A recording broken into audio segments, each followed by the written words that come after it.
The house was too quiet, the kind of stillness that presses against your eardrums like a held breath. I stood in the hallway, keys dangling from my hand, the faint hum of the refrigerator the only sound anchoring me to reality. Then I heard it, Ellie's voice sharp and hushed, drifting from the living room. "Mom, you promised you'd tell him soon. You can't keep lying like this." My heart lurched, a cold fist squeezing it tight. "Tell me what?" I edged closer, the hardwood creaking under my boots. The living room glowed faintly, the TV paused on some cartoon the kids loved. Ellie, my 16-year-old, sat cross-legged on the couch. Her phone clutched like a lifeline. Ben, 2 years younger, slumped beside her, his eyes darting to the floor. Their mother, Claire, stood by the window, her silhouette framed against the dusk. She didn't turn around. "Ellie, please," she whispered, her voice brittle. "It's complicated. You don't understand." I froze, my pulse hammering in my throat. Complicated? The word clawed at me. Vague but heavy, like a storm cloud on the horizon. I should have stepped into the room, demanded answers, but my feet felt cemented to the floor. Instead, I listened, a trespasser in my own home. Claire's phone buzzed on the coffee table, the screen lighting up with a name I didn't recognize, Mark. My stomach twisted. Mark. The guy from her office, the one she'd mentioned in passing, always with a laugh, like he was harmless. "He's just a colleague, Tom," she'd said last month when I asked why she was texting him at midnight.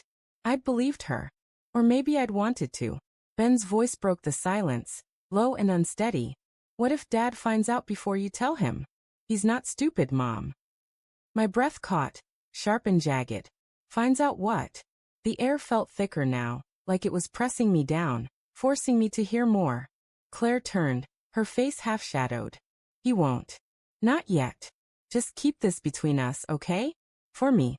Her voice cracked, not with guilt, but with desperation. My kids," nodded, their faces tight with something I couldn't name. Loyalty? Fear? I wanted to scream, to shatter the moment, but I backed away, silent, the keys biting into my palm. The next morning, the kitchen smelled of burnt toast and Claire's jasmine perfume. She moved around the island, packing lunches with mechanical precision. Her smile too bright, like a mask painted on too thick. "Morning, love," she said, glancing at me over her shoulder. Her eyes didn't meet mine, not really. They darted away, like a deer sensing danger. "Morning," I muttered, pouring coffee I didn't want. My hands trembled, and I gripped the mug to steady them. Last night's conversation replayed in my head, each word a splinter under my skin. I watched her, searching for cracks in her facade. The way she tucked her hair behind her ear.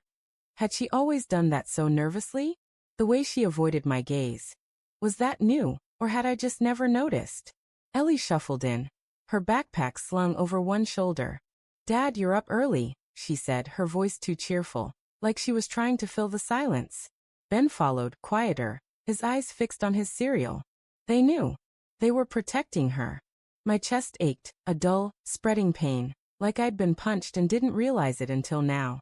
"Couldn't sleep," I said, my voice flat. Claire's knife paused mid-spread, peanut butter smearing unevenly on the bread. She didn't look up. I wanted she'd say something, anything, to prove me wrong. But she didn't.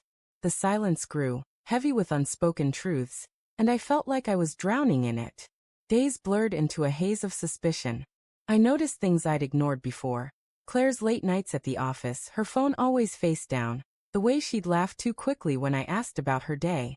I started checking her texts when she was in the shower, hating myself for it but unable to stop. There were messages to Mark, vague but intimate. "Can't wait to see you," one read. "Miss you," said another. Each word was a knife, carving away the life I thought we had. I didn't confront her. Not yet. I wanted to believe there was an explanation. That my perfect family, our Saturday movie nights, our camping trips, the way Claire used to kiss me like I was her whole world, wasn't a lie. But the kids' silence gnawed at me.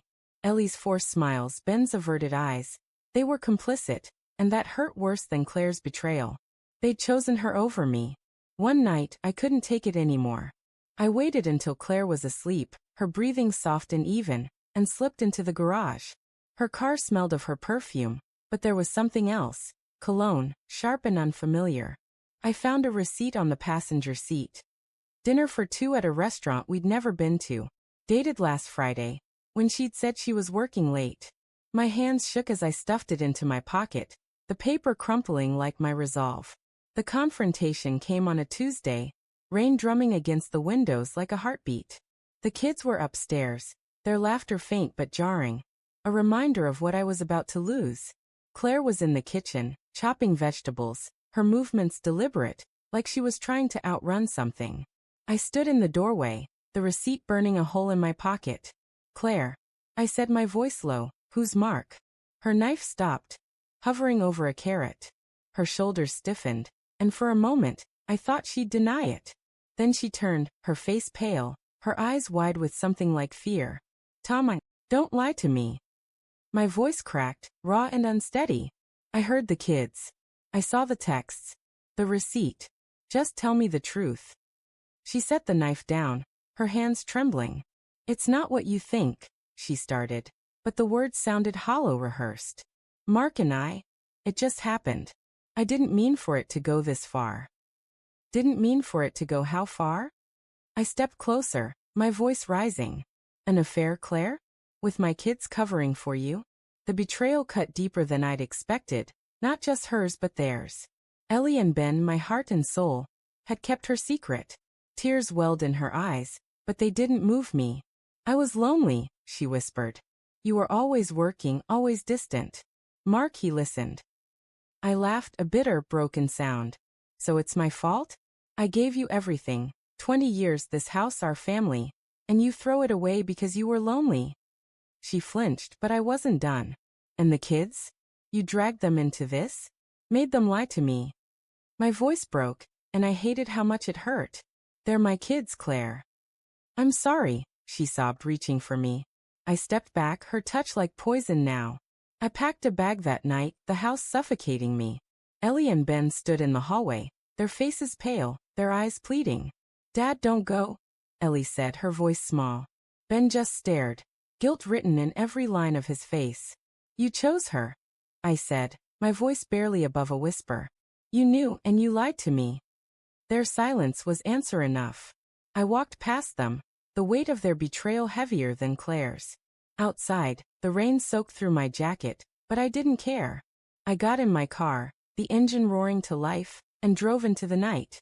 The road stretched ahead, endless and empty, like the life I was leaving behind. Blood may bind, but betrayal breaks everything.